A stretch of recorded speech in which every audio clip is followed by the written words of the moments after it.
আসসালামু আলাইকুম। চ্যানেল ২১ টেলিভিশনে আপনাদের স্বাগতম। সাথে আছি আমি মনোয়ার হোসেন নাহিদ। শেরপুরে গজনী অবকাশের বিভিন্ন স্থাপনা উদ্বোধন করলেন শেরপুর জেলা প্রশাসক মমিনুর রশিদ। আমাদের শেরপুর জেলা প্রতিনিধি মিজানুর রহমান মিলনের পাঠানো ভিডিওচিত্রে ডেস্ক রিপোর্ট। গত প্রায় ২ বছর করোনা আর লকডাউনে দেশের সকল পর্যটন কেন্দ্রগুলো বন্ধ ছিল। বর্তমানে দেশের সার্বিক পরিস্থিতি ভালো থাকা ভ্রমণ পর্যটকদের আকৃষ্ট করতে নতুন উদ্যমে শেরপুরের সীমান্তবর্তী ঝিনাইগাতী উপজেলার গারো পাহাড়ের গজনী অবকাশে ১৮ ডিসেম্বর শনিবার দুপুরে ৩টি স্থাপনার আনুষ্ঠানিকভাবে উদ্বোধন করলেন জেলা প্রশাসক মোহাম্মদ মমিনুর রশিদ। স্থাপনাগুলো হচ্ছে জিপ লাইনিং, ঝুলন্ত ব্রিজ ও কেবল কার।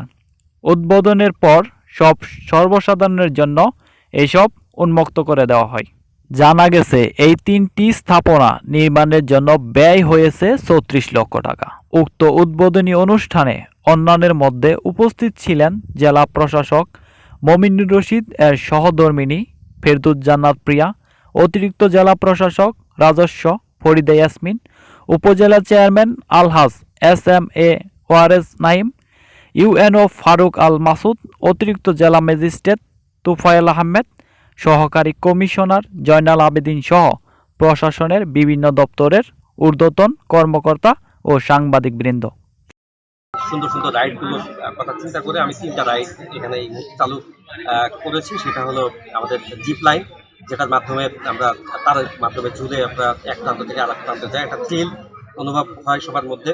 তারপরে ঝুলন্ত ব্রিজ, বিশাল একটা ঝুলন্ত ব্রিজ তৈরির একটা পদক্ষেপ আমি নিয়েছি, আজকে উদ্বোধন করতে পেরে ভালো লাগছে। আর একটা হলো কেবল কার।